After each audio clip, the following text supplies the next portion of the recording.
মেয়েদের স্বাবলম্বী হওয়ার কোনো প্রয়োজনই নাই। বেশি উঠতে দেখলে একদম ডানা ছেঁটে ঘরে বসিয়ে রাখা উচিত। কথাটা আমি বলিনি, লাস্ট ভিডিওতে একটি ভাইয়া বলেছেন, ওনার নাম খায়রুজ্জামান। ওনাকে উদ্দেশ্য করে কিছু কথা বলতে চাই। যিনি আপনাকে জন্ম দিয়েছেন, আপনার মা, উনি একজন মহিলা।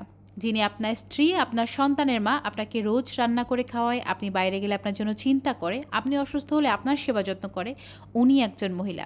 আপনার বোন, আপনার প্রাণপ্রিয় সন্তানও কিন্তু এর ব্যতিক্রম নয়। তাহলে আপনি অন্য একটা মেয়েকে কিভাবে বলেন ডানা ছেঁটে একদম ঘরে বসিয়ে রাখা উচিত? আমার বাড়ির কোনো পুরুষকে তো বলতে শুনিনি যে তুমি যদি স্বাবলম্বী হও তোমার ডানা ছেঁটে ঘরে বসিয়ে রাখা উচিত। আমি তাদের মুখে শুনেছি তুমি স্বাবলম্বী হও, তুমি নিজের পায়ে দাঁড়াও যে কোনো অবস্থাতে, যাতে করে তুমি কারোর সাহায্য ছাড়াই নিজে চলতে পারো। যতই প্রতিকূল পরিস্থিতি হোক না কেন, তুমি যেন কারোর কাছে গিয়ে ছোট না হও। প্রত্যেকটা পুরুষ যেমন খারাপ নয়, তেমন প্রত্যেকটা মেয়েও ভালো নয়।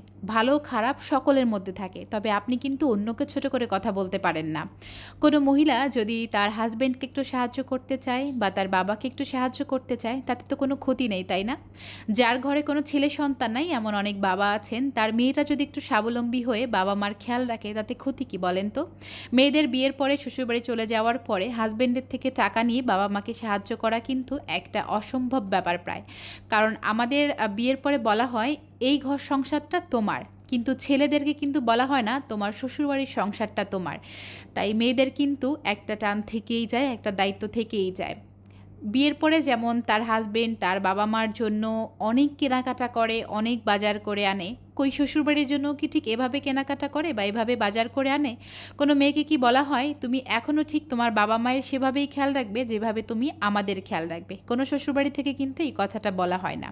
তাই কোনো মেয়ে যদি তার নিজের পায়ে দাঁড়িয়ে খানিকটা স্বাবলম্বী হয়ে বাবা মার খেয়াল রাখে, তাতে ক্ষতি কী বলেন তো?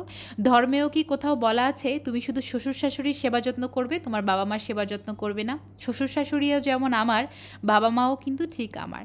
এমন অনেক পরিবার আছে যার হাজবেন্ড হয়তো ভালো করে সংসার চালাতে পারছে না, সে চায় তার হাজব্যান্ডকে কিছুটা সাহায্য করতে। আমার ইনবক্সটা যদি ভাই আপনাকে দেখাতে পারতাম, এরকম কত হাজার হাজার মেসেজ রোজ আসে যে আপু যদি একটু বলতেন কিভাবে একটু হাজব্যান্ডকে হেল্প করতে পারবো, কিভাবে ফেসবুক থেকে কিছু টাকা কামাই করতে পারবো বা কোনো প্ল্যাটফর্ম থেকে কিছু টাকা কামাই করতে পারবো। আমার এগুলো দেখলে খুব ভালো লাগে যে পাশের মানুষটাকে এত সাপোর্ট করতে চায়। আর আপনি কিনা এসেছেন ডানা ছেটে ঘরে বসিয়ে রাখা উচিত। আপনি হচ্ছে সেই কাপুরুষ যে নিজের মা, স্ত্রী, বোন, বাচ্চা কাউকে সম্মান করতে জানেন না। অন্য একজনকে সম্মান করতে শিখুন, দেখবেন গোটা দুনিয়া আপনাকে সম্মান করেছে। আর মেয়েদেরকে পণ্য ভাববেন না, মানুষ ভাবতে শিখুন। আপনার সন্তান, আপনার বোন, আপনার স্ত্রী, আপনার মা, সবাইকে সম্মান করতে শিখুন। ভালো থাকবেন, সুস্থ থাকবেন।